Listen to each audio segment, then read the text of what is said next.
20 tonnes of illegal meat and animal products have been seized this September alone at Dover. We've got to the point now where nothing really surprises the team. So every part of an animal we are seeing across the full spectrum, whether it's pig, beef, chicken, eggs, cheese, etc. The head of Port Health at Dover says illegal meat imports are escalating. We'll hear more from her later in the programme. First today, it was a stark image, a pile of discarded wellies outside the Senedd in Wales, when farmers protested at the proposed sustainable farming scheme, which they said would cut livestock numbers and jobs. The SFS has since been reshaped, and a new economic assessment has just been published, showing its potential impact has been reduced. But NFU Cymru said the latest analysis still made for extremely concerning reading. I asked BBC Wales environment correspondent Stefan Messenger to remind us of the background. The sustainable farming scheme is the Welsh Government's plan for delivering farm subsidies post-Brexit. It's set to be introduced next year, a decade on, of course, since that vote to leave the EU. And the idea here is to reward greener farming practices. And it's been a difficult road for the Welsh Government in getting here, including those big protests you mentioned back at the start of last year. They were triggered in part by the publication of an economic impact assessment, which suggested that the new funding in promoting a more mixed farming approach, more wildlife habitat and tree planting and so on, could lead to a 10.8% reduction in livestock on Welsh farms and an 11.4% reduction in labour in hours worked on farms. And unions translated this into potential job cuts, with farmers placing 5,500 empty wellies on the steps of the Senedd in protest. The document itself had cautioned against reading too much into the figures, saying there were lots of caveats. They didn't necessarily equate to an actual reduction in jobs. There was likely to be an increase in non-agricultural tasks on farms, for instance, in things like woodland management. But nevertheless, it led to those big concerns. The scheme was paused, round-table groups were set up for farming leaders, environmentalists, ministers to work through the areas of disagreement. And a revised scheme was then published back in July, and it included things like scrapping one of the most controversial elements, which was a 10% tree cover rule for farms. And so now the updated economic impact assessment is out. What does it show? So it's still predicting reductions in livestock, but that's been halved to around 5%. In terms of the reduction in labour, that's down 2 to 4%. But the documents and the government as well, in explaining all of this, has been emphasising that these are likely to be overestimates, a worst-case scenario, and pointing out that the analysis only takes into account what's known as the initial universal layer of the new funding scheme. There'll be more money, more grants available in another optional layer where farmers can volunteer to do more ambitious environmental work, and in a collaborative layer which will reward farms working together on landscape scale changes. And the overall business case published by the Welsh Government concludes that the SFS, the Sustainable Farming Scheme, is expected to deliver better societal outcomes and better value for money than the current subsidies. And the reaction then to this new assessment? So while the new figures are an improvement, they represent less bad news, if you like, according to NFU Cymru, who say they're still extremely concerned by those percentages. They say the basic shape of the SFS is right, but the Welsh Government needs to get back round the table with them to finesse it now, they say. Environment groups point out that the farming industry was losing jobs under the current system, with a reduction in the total labour force in Wales of around 8,000 people between 2011 and 2021. WWF Cymru has said it fears the SFS has been watered down since those farmer protests. It doesn't live up to its name and won't deliver sustainable farming, they say, and they want the government to put much more cash now into those optional and collaborative layers that I mentioned, making sure most of the money is going towards action on nature loss, on climate change, which they say will make farm businesses more resilient. The Welsh Government finally very much making the point that no two farms are alike, and urging them all to look in depth at what the scheme means for their own individual businesses, rather than focusing too much on the figures in these reports. BBC Wales environment correspondent Stefan Messenger. Now, traditionally, this was the time of year for farm workers' wages to be set. Although many businesses have shifted to the beginning of April in line with the financial year, this is still a moment when thoughts turn to pay. And there's a warning that farmers will be facing further cost pressures to attract and keep staff while other sectors increase pay. Nick Watson from land consultant Stratton Parker told me the effects of inflation couldn't be ignored. There's the elephant in the room that everybody is faced with, whether you're an employer or an employee, and that is inflation, which is currently running at about 3.8%. And then if you add into that the cost of housing, it goes up to 4.2%. And that's really been the driving force behind the wage increases we've seen across most sectors. Some people might say, well, there are added costs. The cost of living is going up, so wage increases are viable. They have to be put into the mix, don't they?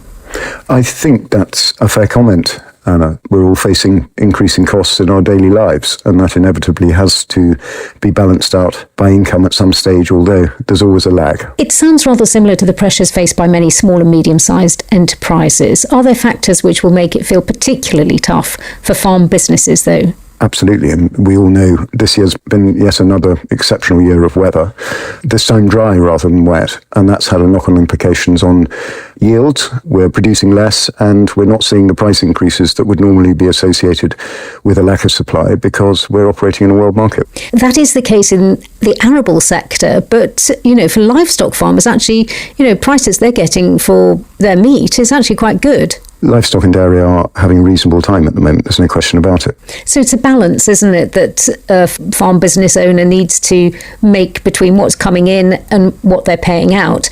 Would that mean then thinking of actually not employing so many people or cutting hours? Each farm's different, we know that. But the trend is one of increasing costs of production driven by the underlying rate of inflation. And as a result, it really is a time where we all need to be looking very closely at our farming businesses and be operating as efficiently as we possibly can, and looking towards the old diversification word that comes out at times like this. But it's important. Would you say the cost of labour, is a decider in a farm business, or is it just one part of the equation? It's one part of the equation, there's no two ways about that, but one has to look at it also from the employee's point of view, particularly for those that are less skilled. They have choices, and so as an employer on a farm, one has to be alive to that. Nick Watson from Stratton Parker. 20 tonnes of illegal meat and animal products have been intercepted at Dover in September alone, according to the head of Port Health and Public Protection there. Lucy Manzano told us that the amount of illegal meat found in vans and even coaches is escalating. Last month, MPs on the Commons Environment, Food and Rural Affairs Committee warned that the problem was at crisis level and increased the risk of diseases like foot and mouth or African swine fever entering the UK. Dover Port Health Authority is part of the District Council and it works alongside the Border Force. Lucy Manzano described what her staff are seeing. Unfortunately, the figures continue to escalate.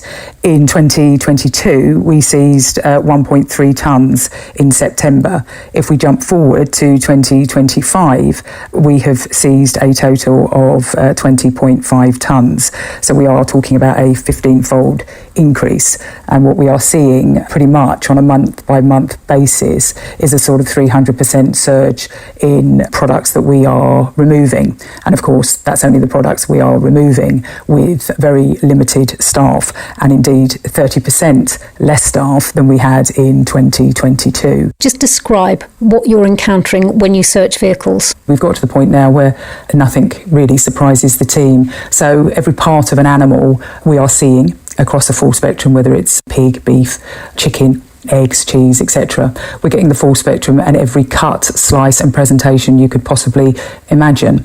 And these products are travelling for several days, sometimes up to a week, within vehicles that do not have appropriate refrigeration or hygiene conditions, etc. Is this frozen or fresh? It may well have started off frozen by the time it arrives with us. It is at ambient temperatures, which obviously presents a much wider public health risk from a sort of food safety point of view. And the meat is often displays signs of poor welfare, will be visually unclean and dirty. And it comes in a range of packaging from quite high-end packaging, without labelling, without mark, or in reused plastic boxes, second-hand boxes, foil, paper.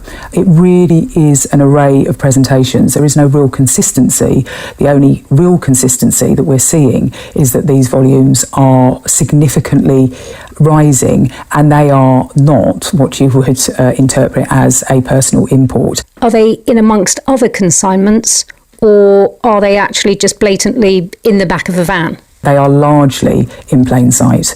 We have a few that will come in vans, and there will be other objects stacked on top of them, furniture, non-food related items in an attempt to cover them, or coach, which is another common mode of transport that's used to bring in large quantities of illegal products of animal origin. What sort of products are we seeing? Is this meat that's undercutting legitimate products here, or products that aren't usually available here? It's meat that is undercutting products. This meat is extremely cheap in the places where it's coming from, many of which are countries that are prohibited from actually exporting the meat outside of their own country. So it is very cheap to purchase. And it looks, outside of the packaging, largely exactly the same as any other piece of meat that you would choose to purchase.